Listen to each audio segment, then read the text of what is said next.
Hey guys, Shanna here. Welcome back to Suitcase Princess. If you are new here, we are a family of 4 who loves to encourage you to take your kids and get out of the house. We come here and we share our corner of Texas and beyond to help you find more fun in what you're doing, find more value in those dollars that you're spending, and to do it all with a little bit less stress.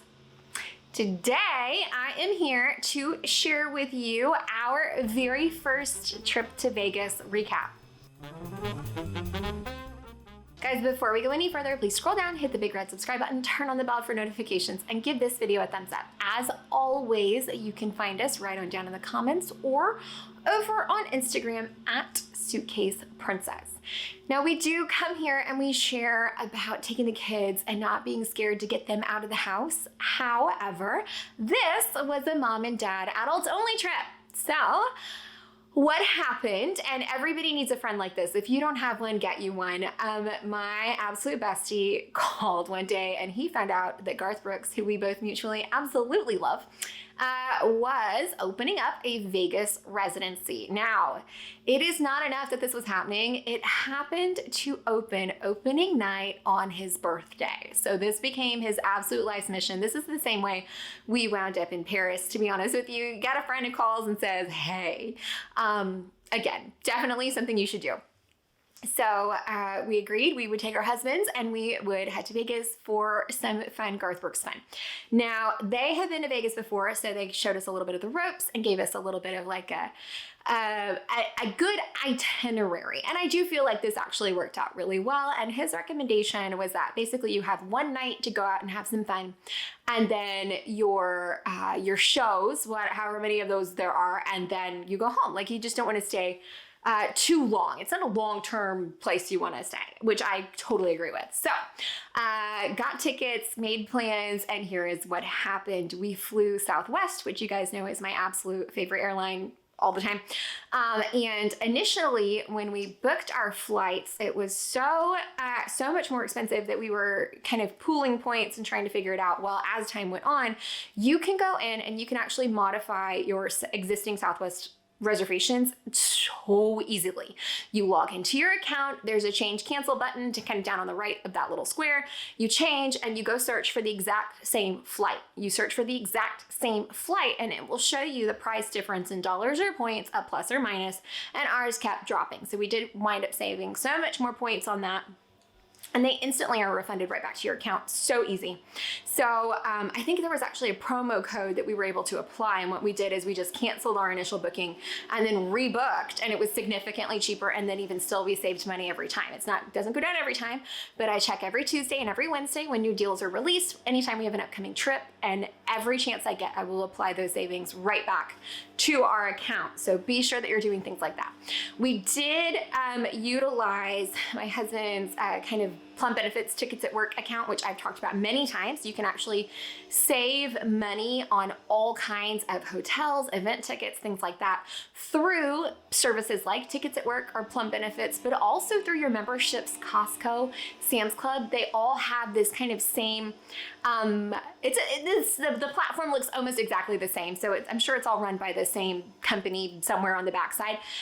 But check these things out. We actually saved a ton of money on our hotel, and we saved a ton of money, I think, because we had been looking at Vegas things on our Cirque du Soleil show tickets on a Black Friday sale.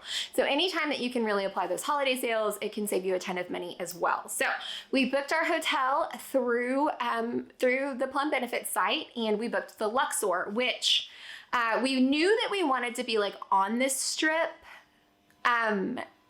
I didn't know that the strip wasn't like the old school Vegas style. So that's something I learned along the way, but we'll get back to that in a minute. So we stayed at the Luxor, and after booking it, I saw kind of a lot of reviews that made me really like, oh no.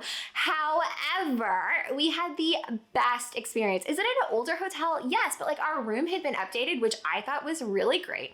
And we got there, I'm not even kidding, at like 10 a.m. and they couldn't give us both of our rooms, but they gave us one of our rooms. And so we were able to put our luggage and stuff right in it.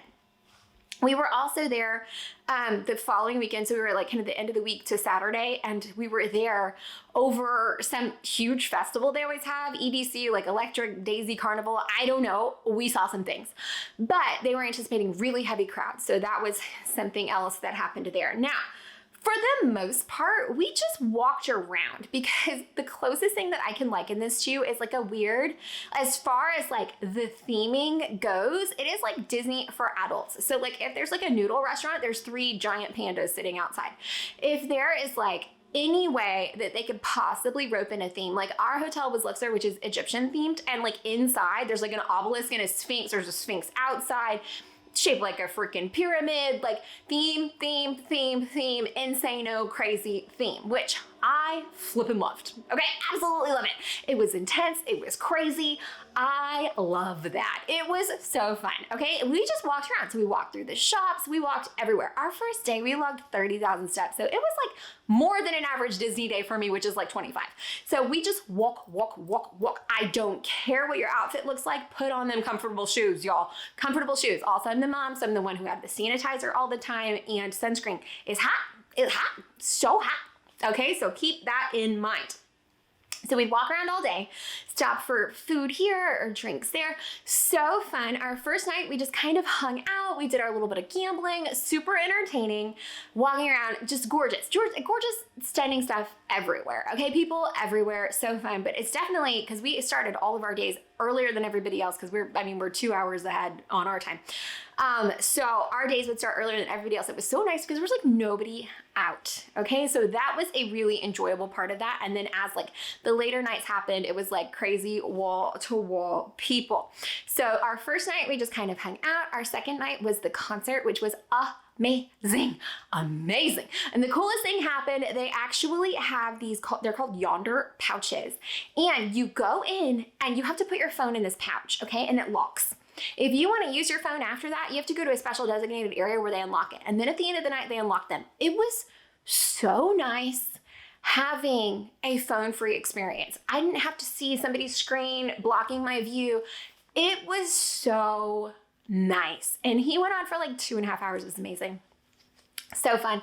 Loved it. Absolutely loved it. Made our whole trip. It was wonderful. But those phone pouches, I really think made a huge difference as far as our experience, our ability to be able to enjoy the show. Okay, so we did that. And then on our third night, my husband had got tickets to Cirque du Soleil, which we have never done. And it was the Love show featuring all of the Beatles experience. I didn't realize our seats were so good. It was like front row. At the end when they're taking their bows, the man came and like gave me a fist bump from the stage. It was so cool. We had such a wonderful time. It was so exciting to me to be able to just walk around and see everything. Now, we did walk around all day, but like when we were looking cute, had somewhere to go at night, we did take a cab because feet and sweat. Okay, true story. So keep that in mind and definitely budget that. It was like $20 maybe for like the worst of it, but it really wasn't bad. It was really nice. And we did make a point on our last day to head over to Freemont Street and to see where it's like got the screen all across the top and like those old style casinos. That was also the day I didn't realize the Stratosphere was so far away from everything else. And it is like, we have a mall by us that's like for the last 40 years been almost shut down. That's what it was like walking through this place. It was crazy because it's like long walk of like what I imagined used to be shops and is now just kind of like walls. It was so I just was not expecting that. Like that was really bizarre and weird to me. So let's talk about expectations. First of all, I got into the Las Vegas airport. As soon as we stepped off, it smelled like sausage. There were just so many smells everywhere. And I live near a big city. I've been to many big cities. There were smells. We got to the area where we were like waiting in this parking garage to get like our Uber or whatever for the rideshare. It was straight urine. It was smells. I don't know. I think I have this like built up like showgirl Elvis expectation in my brain. I only saw one Zoltar style Elvis, so I'm sad I didn't see more Elvis. I expected it to be a lot more, I don't know, kind of like debaucherous, maybe like more like Bourbon Street than like it was. Basically, we didn't see any. There were some people some showgirls who were trying to encourage you to come to their place, standing in full broad daylight, those poor things. And they, they're dressed as you would expect. But other than that, I mean, we saw kind of, because of this festival that was in town, we saw more insanity from just the other people there than we did kind of like professional insanity.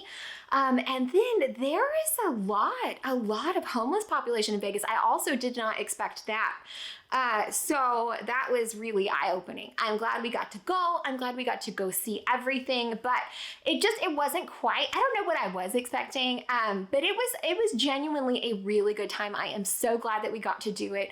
Next time, if I had it to do again, I would probably stay more, because the Luxor is like way on the end of the strip.